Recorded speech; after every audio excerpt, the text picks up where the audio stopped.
한번 따라해볼까요? 믿음으로 의롭게 돼. 네, 믿음으로 의롭게 된다는 말이 정말 무슨 말인지 이걸 담아 얘기해준 거라고요. 신약의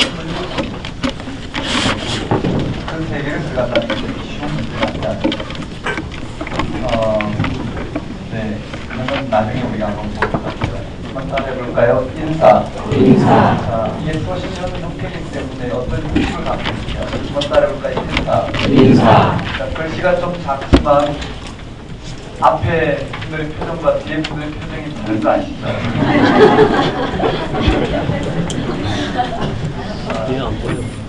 그래요. 보이지 않지만 특이하게 하고 얘가 두 배의 노력이 있습니다. 한번 따라해볼까요? 인사. 그러니까 인사에 보면 발신자가 누구고 수신자가 누구고 문안, 감사 이런 형식으로 되어 있어요. 근데 각각 그런 형식을 가지고 이야기하지만 전체 로마스의 의도가 각 절마다 다 들어가 있다는 그런 내용을 한번 볼게요. 한번 따라해볼까요? 발신자는 누구냐? 바울이겠죠. 수신자는요 로마에 있는 교우들이고요. 그 다음에 문안을 하는데 우리 흔히 보듯이요 한번 따라볼게요. 은혜와 평강이 있을지어다. 바울 서신에는 항상 이게 들어가요. 은혜와 평강이 있을지어다. 유대인들의 인사는 뭘까요? 평강이에요. 그렇죠? 샬롬인데 바울은 거기다 앞에 반드시 은혜를 넣었어요. 은혜가 있어야지 평화가 있다는 그 은혜는 뭘까요? 바울이 지금부터 끌어내고자 했던 바로 복음이란 말이에요. 예수 그리스도의 십자가와 부활 사건, 즉 예수가 그리스도 되심이 오늘 우리 삶 속에 드러나야 참된 하나님의 평강이 이루어질 것이다. 그렇게 한 겁니다. 그 다음에 한번 따라볼까요? 감사. 감사 형식으로 감사 뒤에는 뭘까요? 너희가 이와 같이 믿음 생활한 것을 감사하노라. 하나님께 감사하노라. 그런데 뭐라고요? 문제가 발생하고 그 문제를 해결하기 위해서 이와 같이 내가 복음을 전한다. 이런 형식으로 되어 있습니다. 자, 한번 따라해볼까요? 발신자. 수신자.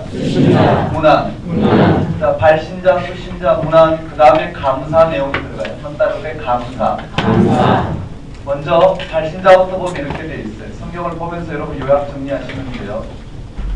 예수 그리스도의 종 바울은 한번 따라볼게요. 바울은. 자, 발신자의 핵심은 바울이에요. 그렇죠?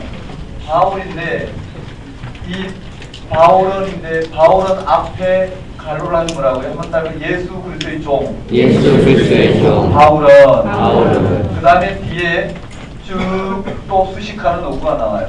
자, 바울이 핵심인데 앞에는 예수 그리스도의 종 바울은 사도로 부르심을 받아 성경의 갈로를 치면요 사도로 부르심을 받아 하나님의 복음을 위하여 특정함을 입었으니 복음을 위하여 특정함을 입었어요. 한번 따라볼까요? 사도로 부르심을 받아 복음을 위하여 특정함을 입었으니 자, 다시 한번 천천히 봅시다. 한번 따라볼까요?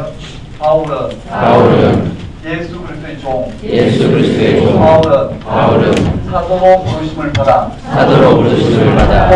복음을 위하여 택정함을 입었으니 자, 바울은 사도로 부르심을 받아 이 복음을 위하여 지금부터 전하고자 하는 이 복음을 위하여 택정함을 입었다는 거예요. 복된 소식 그게 뭐냐라는 거예요. 이 복음을 위하여 택정함을 입었으니 이 복음이 무엇인지를 또 설명해내고 있어요. 2절부터 4절까지가 복음이에요. 한번 따라볼까요? 한번 따라하겠습니다. 복음을 위하여. 그리고 2절부터 4절까지가 바로 이 복음의 내용이 교재에 로마서 전문이 실려 있죠. 이해되시겠어요? 공간이 작아서 다 필기를 할 수 없지만 말로 이렇게 요약하면 네, 좀 정리가 되지 않을까 생각합니다. 제가 로마서와 고린도전서를 같이 펼쳐놓은 이유도 로마서를 보면은 로마서는 잘 알아요. 근데 고린도전서를 가면 눈에 그냥 로마서는 사라지고 고린도전서만 보이시면 같이 펼쳐놓고 한번 보시라고 공간적인 제약에도 강의 불편함에도 그렇게 했었어요. 한번 따라해볼까요? 발신자. 예수 그리스도의 종. 바울인데 자신이 지금 발신자를 이야기하면서 전하고자 하는 이 핵심이 뭔지를 설명하고 있어요. 예수 그리스도의 종 바울은 복음을 위하여 사도로 부르심을 받아 복음을 위하여 택정하는 것은 이 복음이 무엇인지가 이 복음이 무엇인지가 이야기하면요. 2절부터 4절까지 이야기됩니다. 바울이 전하고자 하는 이 복음이 무엇인지 그것이 2절, 3절, 4절이에요. 이 복음은 하나님이 선지자를 위하여 그의 아들에 관하여 성경에 미리 약속하신 것이라. 이 복음은 뭐라고요? 아들에 관한 것이에요. 즉 3절에 그의 아들에 관하여 말하면 육신으로는 다윗의 혈통에서 나셨고 성결의 영으로는 죽은 자들 가운데서 부활하사 능력으로 하나님 아들로 선포되셨으니 곧 우리 주 예수 그리스도십니다. 복음이 뭐라고요? 예수 그리스도시다. 예수 그리스도 어떤 부분요? 육신의 몸을 입고 이 땅에 오셔서 십자가에 달려 죽으시고 죽은 자 가운데서 살아나심으로 말미암아 맞죠? 하나님 보좌 우편 하나님 아들이 되신 것입니다. 이게 단순한 문제가 아니라는 거예요. 여기에 대해서는 정말 나누고 싶은 말이 성경 말씀 중에 나누고 싶은 말이 많은데요. 여러분 죽은 자 가운데서 살아나셨다는 말을 단순하게 받으면 안 돼요. 우리의 신앙의 실체예요. 서두에 말씀드린 것처럼 우리가 예수를 믿는다고. 왜 예수를 믿는 게 구원이 되는지 깊이 생각해요. 예수를 믿는 게 구원이 된다면 실제로 예수를 믿는 것이 구원이 된다는 것이 무엇인지가 오늘 우리 눈에 들어와야 되고요. 그리고 우리의 삶이 거기에 일치되지 않을 수 없다는 그 실체가 보이기 시작하면 다시 말씀드리면 예수 그리스도를 믿는 것이 우리 구원이 된다는 것은 예수 그리스도에 일어난 사건을 믿는다는 거예요. 예수 그리스도에 일어난 삶과 사건을 믿는 거예요. 예수 그리스도에 일어난 삶과 사건은 뭘까요? 부활과 십자가 죽음과 부활이라고 합니다. 예수 그리스도의 십자가 죽음과 부활 사건을 믿는다는 것은 그것을 내가 받아들인다는 거예요. 그것이 내 운명이요 내 모든 그쵸 구원이라는 것을 우리는 어떻게 해요? 인정하고 그 고백을 한다라는 거예요. 그게 일치한다라는 거예요. 그런데 예수 그리스도의 십자가 죽음과 부활 사건이 일치하는 게 왜 나에게 구원이 되느냐. 그게 바울의 성경 27권의 설명이라는 거예요. 다시 말씀드리면 예수께서 십자가에 달려 죽으셨다가 살아나셨잖아요. 맞죠? 살아나셨다는 것이 오늘 창세 이래에 모든 인류가 단 한 번도 어떻게 해요? 맛보지 못했던 하나님이 창조하실 때 맞죠? 하나님 창조하실 때 그 창조의 능력을 하나님 창조의 근원 대신 생명의 근원 대신 하나님 창조주와 함께함으로 말미암아 오늘 우리가 맛본 그 생명 궁극적인 생명이 하나님을 떠남으로 말미암아 이 땅의 모든 인류가 단 한 번도 맛보지 못했던 그 생명을 예수님이 어떻게 해요? 죽은 자 가운데서 살아나셨다는 것, 모든 인류가 죽을 수밖에 없는 하나님을 떠난 실존이 이와 같이 죽을 수밖에 없는 맞죠? 앞으로 올 모든 세대도 결국은 죽을 수밖에 없는 이런 삶의 방식, 이런 생명의 방식이 아닌 하나님이 창조하실 때 창조자 하나님과 함께함으로 말미암아 생명의 원천과 함께함을 누려야 될 궁극적인 생명이 그게 우리의 생명인데 그걸 잃어버리고 죽을 수밖에 없는 이 죽음을 예수님께서 어떻게 해요? 죽으시고 그 예수님에게 뭘 허락하시느냐 그 생명을 허락하시고 궁극적인 생명 하나님이 세상을 창조하시고 그 세상 창조하신 이 세상이 궁극적인 하나님의 생명의 통치 가운데 있게 하고자 당신을 계시하시고 끊임없이 이 역사 가운데 당신이 바로 창조주요 역사의 주권자여 생명의 근원이심을 불러주셨는데도 인류 역사는 어떻게 해요? 점점 하나님을 버리고 자기의 길로 갔단 말이에요. 그런 우리들을 구원하기 위해서 예수께서 오셨고 그가 십자가에 달려 죽으시고 살아나셨다는 말은 오늘 인류가 취해야 될 그 생명이 누구를 통해서 나타났다는 예수 그리스도. 우리가 어떻게 해서 나타난 게 아니라 전적인 하나님의 주권하에 창조주 하나님의 능력으로 예수 그리스도를 통해서 그 생명을 다시 허락하셨어요. 그게 부활 사건이잖아요. 그 생명이 우리의 생명이라는 거예요.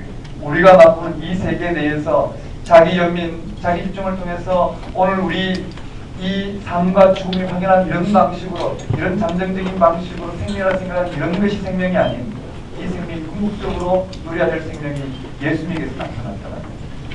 이해되시나요? 그래서 어떻게 해요? 자기를 부인하고 자기 십자가를 지지 않으면 결단코 예수님을 따를 수 없다고 해요.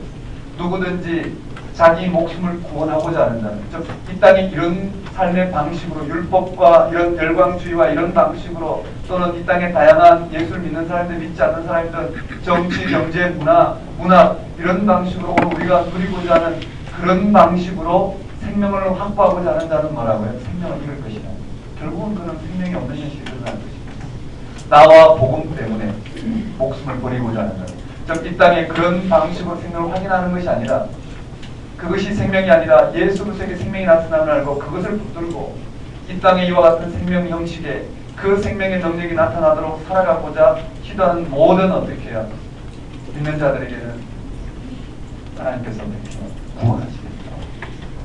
말 이해되시죠? 사람이 온 천하를 얻고도 자기 목숨을 잃으면 무슨 소리겠냐. 이 세상을 온 천하를 얻고자 하는 이런 방식으로 생명을 확인하려고 하지만 예수 그리스도에 나타난 생명은 그렇지 않아요.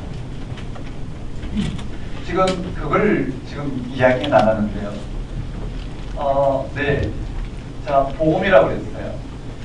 예수 그리스도의 종 바울은 사도로 부르심을 받아 복음을 위하여 택정함을 받았나요?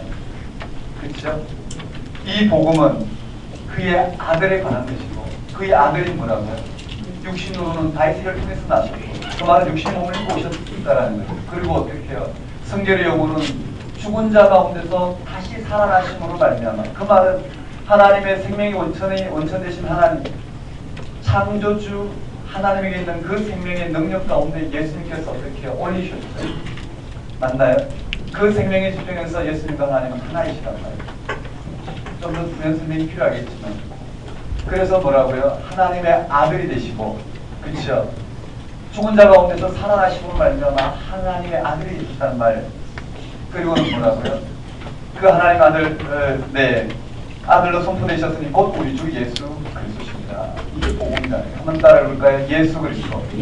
결론적으로 뭘까요? 이 복음, 즉 예수 그리스도 죽은 자 가운데 다시 살아나심으로 하면 하나님 아들이 되신 하나님 아들로 선포되신 그 예수 그리스도가 우리에게 복음이란 말이에요. 이해되시죠? 그 복음을 전하기 위해서 바울이 사도로 택함을 받았잖아요.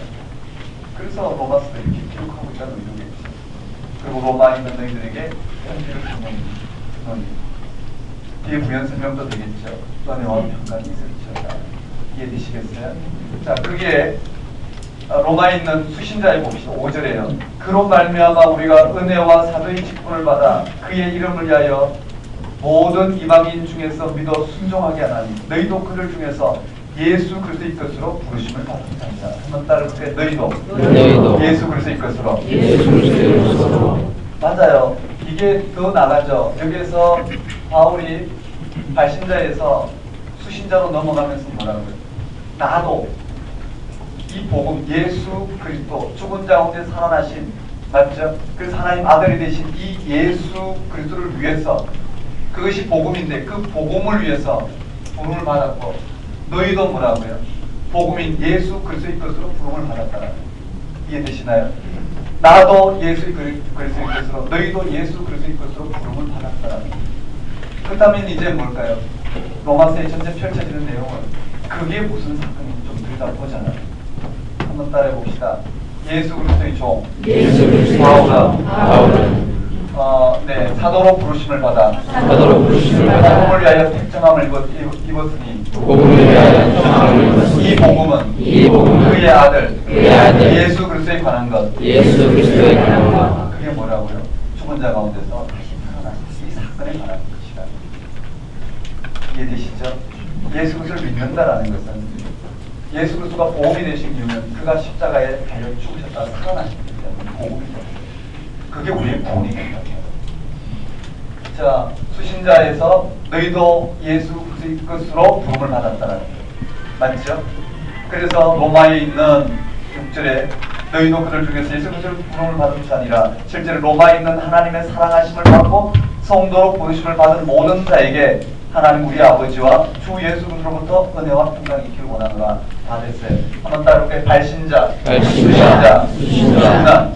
발신자의 핵심은 바울은 복음을 위하여 택정함을 입었는데 그 복음이 예수 그리스도에 관한 것이고 그게 죽은 자 가운데서 살아나신 예수 그리스도에 관한 것이다. 너희도 그런 예수 그리스도의 것으로 부름을 받았고 내가 그런 예수 그리스도의 이름으로 너희에게 은혜와 평강이 있을지가 문안한다라는 거예요. 그러면서 이제 본론으로 들어가요. 감사 내용을 가지고 본론으로 들어가요.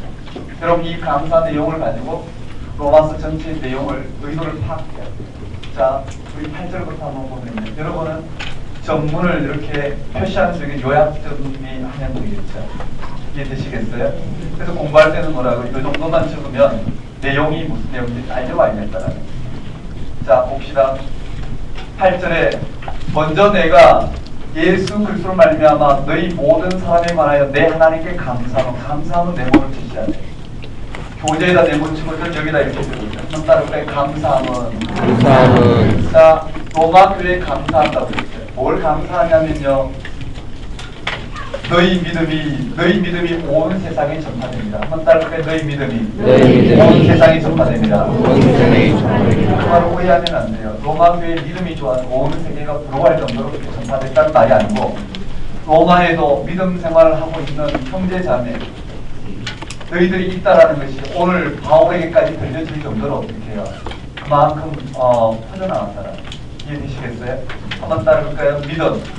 그들이 믿음 생활하고 있다라는 거예요. 자, 로마에도 이미 믿음 생활하고 있는 너희가 이와 같이 믿음 생활하고 있는 것이 나에게까지 들렸는데, 즉 너희 믿음이 온 세상에 전파되는데, 들어가요. 내가 그의 아들의 복음 안에서 내 심령으로 섬기는 하나님이 나의 증인이 되시거니와 항상 내 기도에 쉬지 않고 너희를 말하며 어떻게 하든지 이제 하나님의 뜻 안에서 너희에게 나아갈 좋은 길을 원하노라. 밑줄 그어볼까요? 너희에게 나아갈 좋은 길을 원하노라. 바울은 어떻게 해요? 믿음 생활하고 있는 이 로마 교회를 방문하기를 몇 번이나 원했어요. 한번 따라볼까요? 나아갈 좋은 길을. 그들을 방문하고자 했어요. 나아갈 좋은 길을 구하노라. 또 내가 너희 보기를 간절히 원하는 것은, 한번 따라볼까요? 간절히 원하는 것. 그들을 방문해서 보기를 간절히 원했다라고. 근데 그 이유가 무엇이냐면, 방문하고자 했던 이유가 무엇이냐면, 어떤 신령하는 사를 너희에게 나누어 주어. 한번 따라볼까요? 신령하는 사. 이게 해답이에요. 편지를 쓴 해답인데요. 믿음 생활하고 있는 이들에게 어떤 신령하는 사, 한번 따를까? 신령하는 사. 그 말은 두 가지로 해석이 되겠죠. 신령하는 사는 영적인 은사예요. 즉 하나님으로부터, 즉 성령으로부터 주어진 그 은사를 말하고 있어요. 그게 뭘까요? 예수 그리스도 십자가 죽음과 부활 사건을 말하고 있어요. 예수 그리스도 십자가 죽음과 부활 사건을 말미암아 이 땅에 일어난 그 복음을 말하고 있어요. 자, 이 신령한 은사를 너희에게 나눠주겠다고. 신령한 은사. 또 다른 의미는 뭘까요? 너희들이 좀 잘 모르는, 이해되시죠? 제가 제 딸들에게 내가 너 신기한 거 보여줄게. 신기한 거라고 하면 뭘까요? 딸이 잘 모르는 걸 거예요. 정말 이해되시죠? 딸이 잘 모를 거예요. 그런 것을 신기한 거라 이야기하듯이요. 즉 신령한 은사란 하나님부터 주어진 건데 로마 교회가 좀 잘 모를 만한 그 은사를 나눠줘 뭘 하고자 했느냐면요, 경고하게 합니다.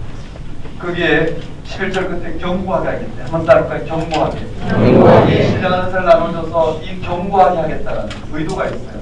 경고하게 하고, 또 12절에 이는 내가 너희 가운데서 너희와 나의 믿음으로 말미암아 피치 아니함을 얻으려 합니다. 아니함도 마찬가지고. 자, 13절에 다시 또 형제들아 내가 여러 번 너희에게 가고자 한 것을, 밑줄 그어볼까요? 한번 따르면 여러 번 가고자 한 것을.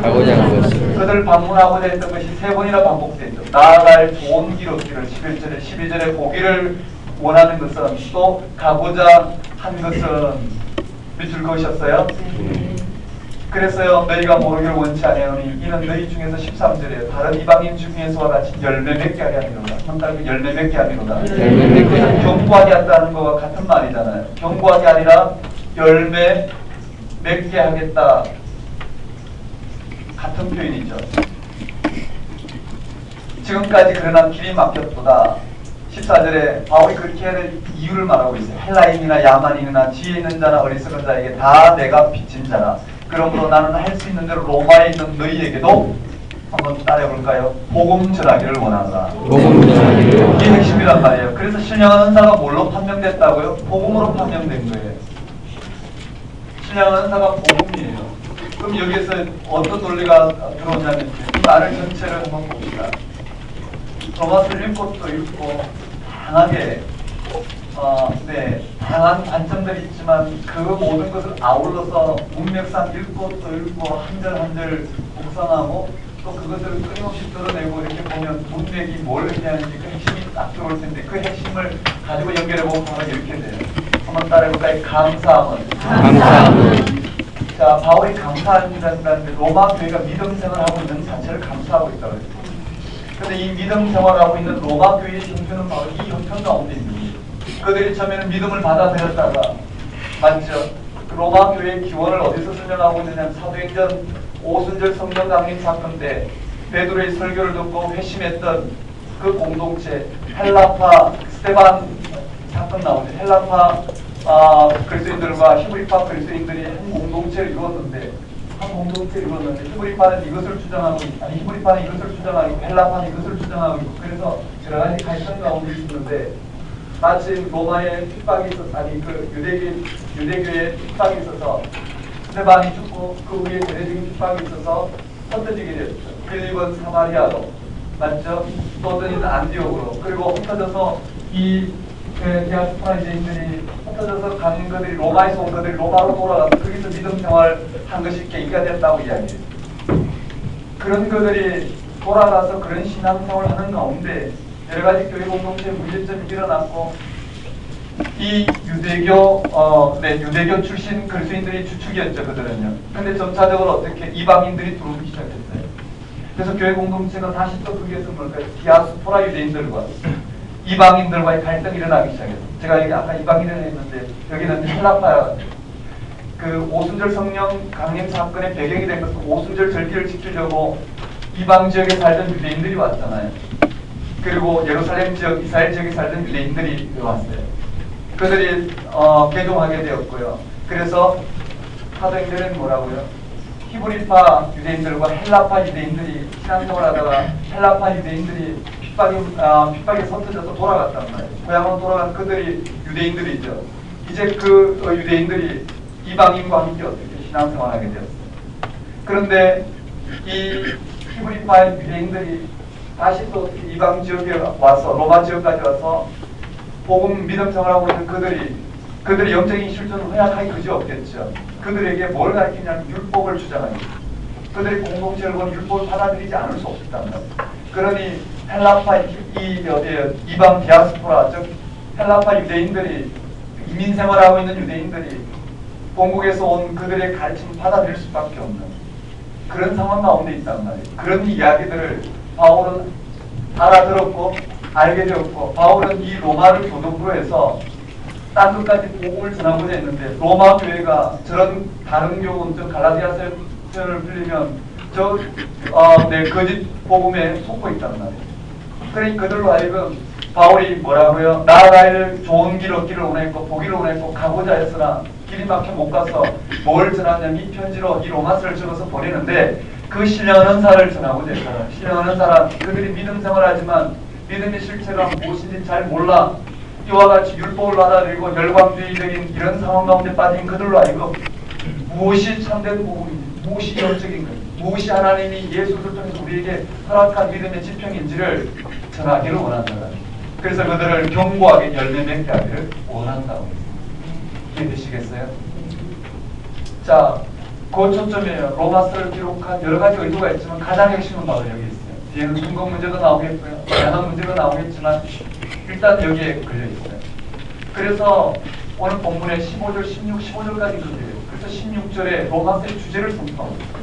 16절에 보면요. 이 복음을 선포하고 있다고. 16절에서 17절은 16절부터 17절은요. 바울이 다메섹 도상에서 꼬꼬라지면서 부활하신 예수 그리스도의 계시에서 부활이 뭔지 어디에서 의롭게 되는지 그것을 온전히 어떻게 해요? 맛본 그 다메섹 도상에서 맛본 그 복음 예수 그리스도의 계시로 말미암아 주어진 그 복음을 지금 여기서 들려주고 있어요. 한번 따라볼까요? 복음 16절 17절 이렇게 되어 있어요. 내가 복음을 부끄러워하지 않는 바울은 복음이 부끄럽지 않은데 이런 율법과 열광주의로 이와 같이 해결하지 않고요. 복음을 부끄러워하지 않는다라는 이런 의미는 상당히 크죠. 내가 복음을 부끄러워하지 않으니 이 복음은 한번 따라볼까요? 이 복음은 모든 믿는 자에게 구원을 주시는 하나님의 능력이 됩니다.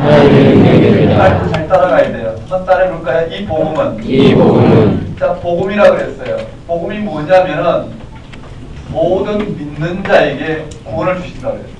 다른 말로 말하면 뭘까요? 믿음으로 구원이 되게 된다. 이해되시겠어요? 해결하고자 하는 것은 믿음으로, 한번 따르면 믿음으로 구원. 믿음으로 구원에 이르게 되는 게 복음인데, 그런데 이것이 우리의 능력이 아닌 누구의 능력으로요? 하나님의 능력으로 이루어졌다라는 거예요. 우리의 구원은 누구를 통해서 이루어졌다? 하나님의 능력으로 이루어졌는데, 우리는 단지 그것을 어떻게 믿음으로, 믿는다는 것은 받아들이는 거잖아요. 맞죠? 믿음으로 말미암아 이루어진다. 그 구원은 우리의 노력이 아닌, 어떠한 것도 아닌 믿음으로 말미암아 이루어진다. 그 말은 믿음으로 말미암아 이루어진다는 말이 네, 좀 말씀드린데 동그라미를 또 그리고 싶으시죠? 믿음으로 이루어진다. 로마서 전체를 동그라미 3개로 표현했거든요. 좀 입체적으로. 그렇게 하지 않아도 될 것 같아요. 좀 가까워하면 제가 나눠주시면 오늘 진도를 좀 낮춰야 돼요. 네. 그 전제에서 강의를. 자, 한번 봅시다. 그럼 여기 내용을 외우고 가셔야 돼요. 한번 따라해볼까요?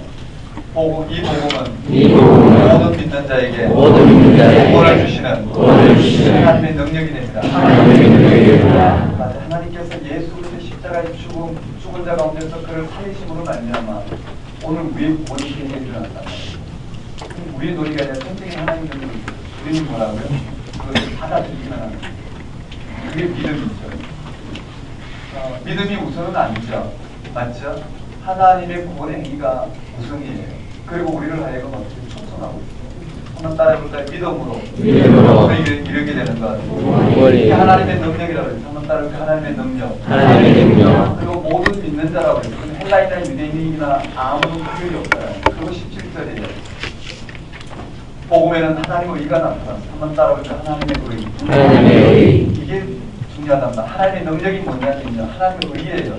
제가 다시 말씀드리면 믿음으로 구원에 이르게 되는 거예요. 한번 따라볼까요? 믿음으로 구원에 이르게 되는 거예요. 근데 뭘 믿음으로요? 하나님의 능력이신 하나님의 의를 믿음으로요. 이해되시겠어요? 17절에도 뭐라고요? 이 복음에는 하나님의 의가 나타나서 믿음으로 믿음에 이르게 하니 의는 믿음으로 말미암아 살리라. 뭘 강조하고 있죠? 믿음을 강조. 의인이 산다는 것도 뭘 강조하고 있죠? 믿음을 강조하고 있죠. 뭐에 대한 믿음이요? 하나님 의에 대한 믿음. 자, 그랬어요. 여기에 한번 따르니까 하나님의 의. 하나님의 의가 나타났는데 믿음으로 믿음에 이르게 한다는 게 뭘 강조하나요? 믿음을 강조하고. 의는 믿음으로 말미암아 살리라. 모든 믿는 자는 구원을 얻으리라. 똑같은 말이죠. 맞죠? 그걸 구약의 하박국의 말씀을 인용해서 오늘 우리 가운데 부연 설명하고 강조하고 있어요. 한번 따라해볼까요? 믿음으로. 오직 믿음이라는 거예요. 하나님께서 당신의 능력으로 이 하나님의 의를 일으키시고 우리가 그것을 믿음으로 말미암아 우리는 이 구원에 이르게 된다. 이것을 지금 바울이 들려주고 있어요. 그게 뭐라고? 신령하는 바울. 이것을 로마서에 들려주기를 원했다. 한번 따라해볼까요? 믿음으로. 이렇게 돼. 뭐를요? 하나님의 의를요.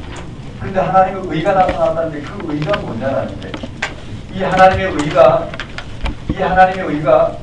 여기 언급되어 있어요. 이 하나님의 의를 부연 설명하는 게 뭐냐면은 3장 21절에서 마지막 절까지 봐도 26절까지 핵심이에요. 3장 21절에서 26절까지. 자, 뭐라고요? 3장 21절에서 26절까지가 핵심이에요. 한번 따라볼까요? 하나님의 의. 3장부터 26절까지가 하나님의 의가 무엇인지 하나님의 의에 대한 내용이에요. 한번 따라볼까요? 하나님의 의의 계시. 여기 하나님의 이 의의 계시가 들어가요. 우리가 믿는 믿음의 대상이 뭔지가 우리를 구원에 인도하도록 하나님의 능력으로 이 땅 가운데 일으키신 그 하나님의 의가 무엇인지, 하나님이 우리를 의롭다 하시는 그 하나님의 의가 무엇인지, 그것이 여기에 21절에서 36절에 설명되고 있어요. 한마디로 말하면 한번 따르면 예수 그리스도의 십자가의 죽음과 부활. 여기에 설명은 되셨나요? 그 다음 이 안에는 무슨 내용이 될까요? 여기에 1장에 16절 이하부터 여기 20절까지는 어떤 내용일까요? 자, 이렇게 한번 표시해 볼까요? 여기 2장을 이렇게 여기 2장이고요. 자, 여기에 1장 18절부터 3장 1장 18절부터 3장 20절까지는 어떤 내용이냐면 한번 따라해 볼까요? 이방인의 죄. 왜 이방인들이 원하는 그런 삶을 통해서 이방인들이 원하는 그런 의, 오늘 우리는 뭘까요? 경제적으로 또는 교육적으로 또는 다양한 정치적으로 민주주의라는 정치로 왜 우리는 의에 이룰 수 없는지, 왜 국민소득 3만 불, 4만 불로 왜 의에 이룰 수 없는지, 오늘 우리가 이 시대에 정해놓은 이런 민주주의적인 이런 제도를 통해서 왜 의에 이룰 수 없는지, 그 한계가 무엇인지 그것을 여기 설명하고 있다. 다시 말씀드리면 이 세상에 율법이 아닌 율법이 없이 이 땅의 삶을 통해 우리가 살아가잖아요. 그렇죠? 우리는 살면서 뭐라고요? 오늘 우리가 살아가면서 오늘 우리가 누리고자 하는 게 있다. 우리가 살아가면서 뭐라고요? 이 땅의 여러 가지 소유를 통해서, 맞죠? 소유를 통해서 우리의 삶을 이 땅에 살아가면서 우리는 소유를 통해서 또는 여러 가지 성취를 통해서 또는 우리의 여러 가지 명예를 통해서 우리는 우리가 이 땅에 이 생명을 들어서 무엇을 이루었다고 생각하고 그런 것을 통해서 뭐라고요? 오늘 우리의 생명을 확인하려고 한다는 거예요. 실제로 그렇잖아요. 가장은 뭐라고요? 가족을 잘 부양하고 노년에 노후 생활을 잘 대책하고 그런 방식으로 살아가는 걸 통해서 우리는 잘 살았다고 이야기해요. 그것이 구원일까요? 아니라는 거예요. 예수를 통해 드러난 하나님의 의는 그것과 전혀 다르단 말이에요. 율법주의자들이 유대교에서 말하는 그 율법 할례를 받고 율법을 지키는 것을 통해서 그들이 의인이 되었다는 그런 의와 예수를 통해 드러낸 의와는 근원적으로 다르다는 거예요. 지금 예수를 통해 나타난 그 의는 하나님이 세상을 창조하시고 모든 피조물에게 허락하신 그 생명의 능력이 하나님을 떠나므로 말미암아 오늘 우리에게 어떻게요? 잃어버리고 하나님으로부터 단절됨으로 말미암아 궁극적인 그 창조의 능력으로 주어진 그 생명을 잃어버리고 오늘 우리 인류가 어떠한 율법을 통해서 이루고자 했던 그 모든, 그래서 유대인들이 여전히 의라고 이야기하고 있는 그 의와 이방인들이 율법 없이 이루고자 했던 그 의와 그 어떤 것으로 어떻게 해요? 성취할 수 없었던 근원적인 생명이 예수 그리스도의 십자가의 죽음 가운데 다시 살아나심을 알고 우리에게 주어졌다는 거예요. 우리가 믿는 것은 그걸 믿는다는 거예요. 이해되시겠어요? 그래서 여기 언급되는 것은요, 첫 번째 이방인의 죄예요. 1장 18절에서 마지막 32절인가요? 한번 따르고 이방인의 죄. 여기가 이방인의 죄가 언급되어 있어요. 왜 그런지 그 내용을 봐야 되겠지만 넘어가겠습니다. 그 다음에 2장부터 마지막까지 한번 따르고 유대인의 죄. 유대인의 죄에 언급되어 있어요. 그리고 3장 마지막으로 가면 한번 따라올까요? 모두가 죄인이다. 의인은 없나니 하나도 없다. 한번 따라올까요? 모두가 죄인이다. 맞죠? 네. 하나님을 떠난 우리의 실존이 어디에서 하나님과 하나가 되므로 그 생명, 인간이 궁극적으로 창조자로서 주어진 그런 생명을 회복할 수 있다. 그런 얘기 있지 않을까요? 창조자 하나님. 그가 당신의 창조의 능력으로 일으키신 사건이 예수를 죽은 자 가운데서 살리셨다. 한번 따라해볼까요? 모두가 죄인이다. 의인은 없나니 하나도 없다. 그러면 우리가 어떻게 의인이 될 수 있느냐면 어떻게 우리가 생명을 얻을 수 있느냐면 하나님 의에 계시에 하나님 의에 계시 하나님 의에 계시 되셨나요? 이렇게 연결돼요. 그러면 이렇게 돼요.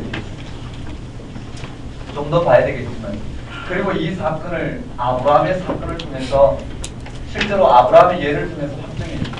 한번 따라올까? 아브라함. 여기에 아브라함이 믿음으로 말미암아 의롭게 된 사건. 아브라함이 어디에서 하나님부터 의롭다움을 받았는지, 아브라함의 의로움의 실체가 무엇인지를 들려주고 있어요. 자, 그것이요 내달라고 이루어지는데요. 아브라함이 믿음으로 말미암아 이렇게 된 이 사건이 내달라고 이루어지는데 이렇게 정리해놓고 한번 읽어봅시다. 한번 따라볼까요? 행위가 아니라 믿음으로. 첫 번째는요, 아브라함이 행위로 의롭된 것이 아니라 행위가 아니라 믿음으로 의롭되었어요. 아브라함은 행위로 의롭다함을 받지 않았다는 거죠. 근데 여러분 여기서 의라는 말을 좀 잘 생각해요. 이 의는요, 창조주 하나님이 맞죠? 성경은 처음부터 그걸 이야기하잖아요. 성경 처음이 구약 처음이 뭐라고요? 창조주 하나님의 창조 사건.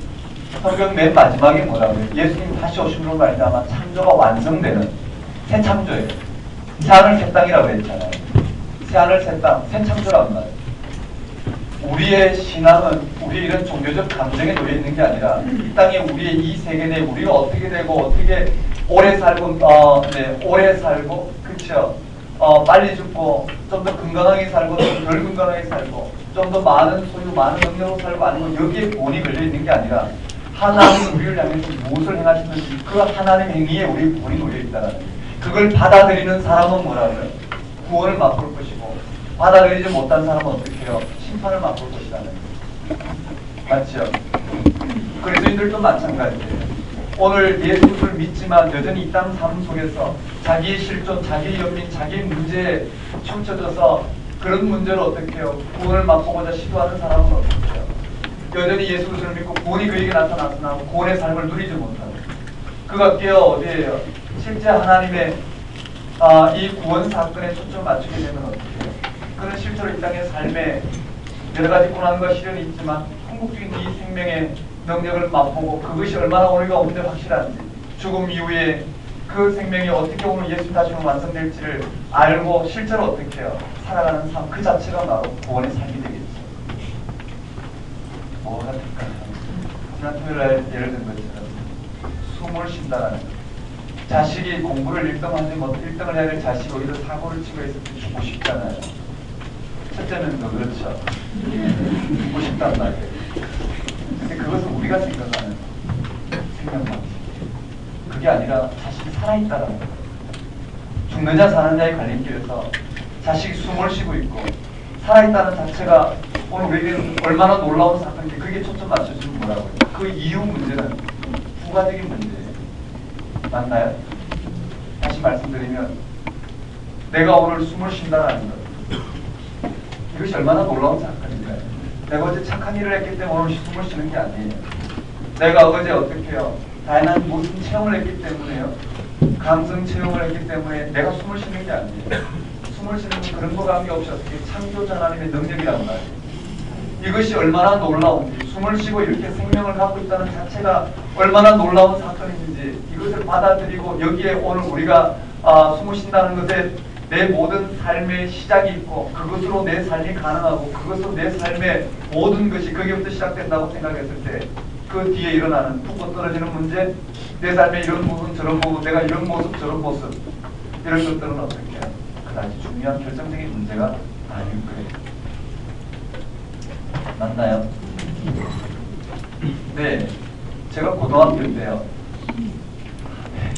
제가 고등학교 때 저보다 한 10년, 15년, 10년 정도 선배가 우연히 중장에서 만났는데 우연히 제가 했던 교복을 보고 선배라고 보니까 머리가 이렇게 많이 빠지셨어요. 그래서 선배 맞느냐고 제가 그랬어요. 맞대요. 그러면서 제가 우아히 하니까 저보고 그러더라고요. 나도 너랑 할 때는 머리숱이 너무 많았습니다. 날 저는 믿지 않았거든요. 선배님 같으면 죽고 싶을 거예요. 제가 저것이 그랬는데 나이가 시작을 하면서요. 30 넘어가니까 맹글려 이마 올라가고 그렇게 되더라고요. 죽고 싶었을까요? 그렇지는 않아요. 인생이 더 중요한 게 있다는 걸 알고 그런 것이 얼마나 중요하더라는 거죠. 그렇지만 그런 것들이 우리의 생명을 결정짓는 게 아니라는 거예요. 이런 예를 들어서 죄송한데요. 무슨 말이냐면 오늘 우리 정말 중요하고 우리의 생사를 가르는 그것이 무엇이냐 그것을 다른 관점에서 보면 하나님의 경험이다. 예수 그리스도의 십자가 부활 사건이 우리에게는 얼마나 결정적인지를 실제로 받아들이기 시작한다. 나머지 문제는 다 붙여집니다. 중요하지 않아서가 아니라는 거예요. 그것은 그 나름대로 중요하지만 우리가 그것에 어떻게 절대적으로 우리를 걸어야 될 이유는 아무것도 없다라는 거예요. 그랬을 때 뭐라고? 어떤 자매는 이렇게 기도하죠. 하나님 이 사람과 결혼할 하나님 뜻일까요? 저 사람과 결혼할 하나님 뜻일까요? 그런 것에서 하나님 뜻이 결정되지 않는다라는 거예요. 이 사람과 결혼해도 나타날 문제는 나타날 것이고 저 사람과 결혼해도 헤쳐가야 될 문제는 또 헤쳐가야 될 것이고 맞죠? 거기에 우리의 삶이 결정되지 않는 사람이 있다는 것만으로도 얼마나 좋은데 그러니 하나님 뜻은 어디에 있어? 예수 그리스도의 사건, 십자가 부활 사건이 결정적으로 우리에게 일어났다. 그게 누구를 선다는 것. 그런 이 땅의 삶의 형식에서 다양하게 생명의 삶을 끌어내고 그가 선택하는 삶이 그렇게 결정되지 않다. 결정되지 않기 때문에 뭐라고요? 진짜 생명의 능력이 그럴 줄 알았다고 보여드리겠습니다. 자, 의롭다라는 사건을 실제로 들여다보자는 말씀이에요. 의롭다라는 종교적인 언어로 우리는 의라고 이야기합니다. 그 의에 우리는 어떻게 해요? 영적인 실존을 우리는 지금 바라봐야 된다는 거예요. 영적인 실존을 바울은 의롭다라는 사건으로 담아내고 있지만 그게 뭔지 우리는 실질적으로 좀 들여다볼 수 있어야 된다. 아브라함이 믿음으로 의롭다는 사건을 그냥 종교적인 수사 정도로 받아서는 안 된다라는 여기에 한번 따라올 행위가 아니라 믿음으로. 두 번째는요, 율법이 아니라 맞죠? 할례가의 율법인가요? 한번 따라올까? 할례가 아니라 할례가 아니라 믿음으로. 세 번째는요, 율법이 아니라 맞죠? 믿음으로. 그 다음 네 번째는 오직 믿음으로. 한번 따라올까? 믿음으로. 그거 한번 읽어볼까요? 16절인가요? 네. 오직 믿음으로라는 부분들이요. 14절에 보면 네. 그게 13절 율법이 아니라 믿음으로 되어 있어요. 13절에 아브라함이라는 손에게 세상의 상속자가 되려고 하신 것은 율법으로 말미암는 것이 아니요 오직 믿음의 의로 말미암은 것이다. 만일 율법에 속한 자들이 상속자이면 믿음은 헛것이 되고 약속은 파기되었느니라. 율법은 진노로 이루게 하나니 율법이 없는 곳에는 법도 없느니라. 그러므로 상속자가 되는 그것이 은혜에 속하기 위해서는 뭘로 된다고요? 믿음으로 되나니. 네 번째 16절이 한번 따라해볼까요? 믿음으로 되나니. 한번 따라해봅시다. 믿음으로. 그러니까 행위가 아니라 뭘로 된다고요? 한번 따라해봅시다. 믿음으로. 근데 이 믿음으로 된다는 게 무슨 말입니까? 다시 말씀드리면 여러분 여기 한번 따라해볼까요? 믿음으로. 구원에 이르게 돼. 똑같은 형식인데 잘 보셔요.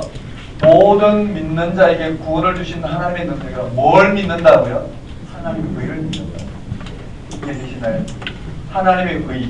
하나님의 의가 뭐냐? 어디 나타났느냐면요. 예수 그리스도의 십자가의 죽음 가운데 다시 살아신 부활 사건에 어떻게 하나님의 의가 나타났어요. 부활 사건에 하나님의 의가 나타났다고. 그게 우리의 생명이란 말이에요. 근데 아브라함이 뭘 믿었다고요? 하나님을 믿었는데 뭘 믿었을까요? 이삭을 주신다는 이삭을 믿었을까요? 아니면 별과 같이 후손이 많아질 것이라는 그것을 믿었을까요? 그게 아니라는 거예요. 그 모든 것을 그것은 어떻게 믿음의 결과들이에요. 약속의 결과들이에요. 이게 아브라함의 믿음은 뭘까요? 그게 나온 17절 내용이에요. 아브라함이 뭘 믿었느냐면요. 17절에 기록된 바 내가 너를 많은 민족의 조상으로 세웠다 하신 것 같으니 그가 믿은 바 뭘 믿었다고요? 하나님은 죽은 자를 살리시며 없는 것을 있는 것으로 부르시는 것입니다. 우리의 생명이 어디에 있다라는 거예요? 하나님께 있다라는 거예요. 여기에 아브라함의 믿음은 한번 따라해볼까요? 네, 한번 따라하겠습니다. 죽은 자를 살리시며. 여기 죽은 자를 살리시고 또 없는 것을 있는 것으로. 없는 것과 있는 것은 피조물과 창조주의 차이만큼이나 크죠. 맞죠? 그걸 언급해. 궁극적인 차이라는 거예요. 뭐라고요? 죽은 자를 살리시고 없는 것을 있는 것으로 부르시는 하나님을 믿었다. 그 말이 뭘까요? 아브라함의 생명의 토대가 아브라함이 고향 친척 아버지 집에서 맞죠? 그런 가업을 물려받고 그런 땅을 소유하고 자식을 나 후손이, 그때는 후손이 생명이죠. 가문이 끊어지면 안 됩니다. 가문 목숨보다 더 중요해요. 그런 방식으로 생명을 받아들이고 살아가던 아브라함이 그것이 아닌 뭐를요? 바로 하나님이 생명의 토대임을 실제로 믿고 고백한 사건이 바로 하나님 아브라함을 의롭다신 것. 정말 이해되시나요? 한번 생각해봐요. 우리가 예수를 믿음으로 하는 우리를 어렵다 하셨다라는 사건은 뭐라고요? 이 땅에 왔던 잠정적인 생명이 아닌 창조자 하나님 허락하신 궁극적인 생명이 우리에게 나타났고 그 생명을 우리가 얻었기 때문에 하나님에게 우리에게 생명이 있다 의롭다 하신 거 아니겠어요? 아브라함도 의롭다 하신 사건은 뭐라고요? 그 하나님을 믿었다라는 거예요. 생명이 누구에 있는 거예요? 하나님. 그 하나님은 죽은 자를 살리신 즉 부활의 하나님이요. 창조의 하나님. 여기에 아브라함 믿은 것은 지금 바울이 해석하기를 뭐라고요? 죽은 자. 이건 창세기 나오는 거죠. 창세기 15장이 실제로 아브라함이 믿은 내용이에요. 이 죽은 자를 살리시고 없는 것을 있는 것으로 부르신 이 하나님을 믿었다. 그 말은 그리고 이 말을 이걸 믿는 아브라함에게 의롭다 하신 사건은 아브라함의 믿음의 실체는 뭐라고요? 네, 아브라함의 믿음의 실체는 바로 예수 그리스도에 허락하신 그 창조주 하나님, 그에게 생명이 있다는 걸 믿었다. 이해되시겠죠? 그 믿음의 결과 그 하나님 아브라함에게 약속한 이삭을 가지고 땅을 가졌다. 우리가 예수 그리스도를 믿은 결과 뭐가 올까요? 그를 통해서 약속한 새하늘 새 땅을 통해서 우리는 완전한 생명의 완성이 되죠. 이게 히브리서에서 이야기하고자 하는 내용. 그렇게 되셨나요? 그러니 우리가 의롭게 되는 것은 의의 차원도 전혀 다르다는 거예요. 이방인의 의의 차원도 아니고 율법이 그들이 율법주의를 통해서 율법의 행위를 통해서 율법이 원래 가리키는 것은 바로 아브라함이 믿은 이 하나님이란 말이에요. 그렇죠? 아브라함이 믿은 하나님, 하나님이 천지를 창조하신 창조주 하나님이요 역사의 주권자요 이 역사를 회복하기 위해서 이스라엘 백성들을 불러주시고 창조의 능력으로 이 역사를 회복하실 하나님의 통치가 그들이 원하는 이 땅에 이와 같은 구원과 그러한 가치가 아닌 하나님의 이 통치가 공의와 정의를 통해서 온 열방 가운데 드러나고 온 열방이 이 하나님을 알므로 말미암아 이 생명의 통치가 온대로 나오는 것이 하나님이 이스라엘 백성을 불러신 이유예요. 그런데 이스라엘 백성은 어디에 치우쳤냐면요. 자기 집중이에요. 이스라엘을 하나님을 이스라엘의 국가의 신으로 그래서 열방과 같이요. 열방의 우상과 같이 또 하나의 힘의 존재로 보고 그 하나님이 이 열방보다 이스라엘 백성들을 더 나은 바로 세워야 된다는 여기에 그들은 어떻게 해요? 몰입하다 보니까 우상숭배로 전락해요. 이 차이 이해되시나요? 하나님은 그런 이스라엘의 국가의 신이 아닙니다. 온 우주를 창조하시고 당신의 창조의 능력을 이스라엘 백성을 통해서 이 땅 가운데 드러나게 하여 맞죠? 이 땅의 모든 피조물들이 그 하나님을 온전히 신앙하고 회복되도록 그리고 마지막 때에 회복되도록 이스라엘 백성들을 부르셨다. 근데 이스라엘 백성들은 이 하나님 이스라엘 백성들을 위해서 봉사에 대신 것을 하시고 그런 것들을 깨뜨리셨죠. 그리고 바벨론 포로로 잡혀가게 했을 때야 비로소 뭐라고요? 하나님이 누구이시냐? 그들은 아니죠. 실제로 바벨론 포로에 의해서 그들은 이 신앙의 눈을 뜨게 됐죠. 그리고는 시편이 주로 그때 많이 그들의 신앙을 많이 고백하고 있습니다. 정말 이해되시죠? 더 나가지는 않을게요. 이 정도로 그래서요 율법이 원래 율법은 그렇다라는 거예요. 원래 율법은 그 하나님을 가리킵니다. 이 땅의 삶을 상대화한다는 가나안 땅의 삶을 상대화하고 오직 하나님을 신앙하는 이 하나님이 생명의 근원이시라는 것을 하나님이 역사의 주권자이시고 그 하나님을 신앙하는 것이 생명인데 그들은 가나안 영토를 지키고 그러한 문화를 이루고 그러한 문명을 이루고 그러한 방식으로 살아가는 것이 생명이라 생각하고 하나님을 떠난 실존으로 살아간 그들이었다는 그런 방식의 율법은 뭐라고요? 의가 아니라는 거예요. 이해되시죠? 그런 방식의 율법은 의가 아니라는 거예요. 그래서 여기에 유대인들이 죄를 범하고 그래서 이야기했었던 그런데 이방인도 그런 방식으로 이때 로마겠죠. 로마의 그러한 법치주의도 인간을 의로운 삶으로 이끌 수가 없다. 로마가 전 세계를 통일한다 해서 그런 방식으로 의가 오지 않는다. 이 의는 누구로부터요? 우리의 생명을 내서 하나님으로부터 온다. 그게 예수 그리스도의 나타나요. 그것을 믿고 그 생명을 얻는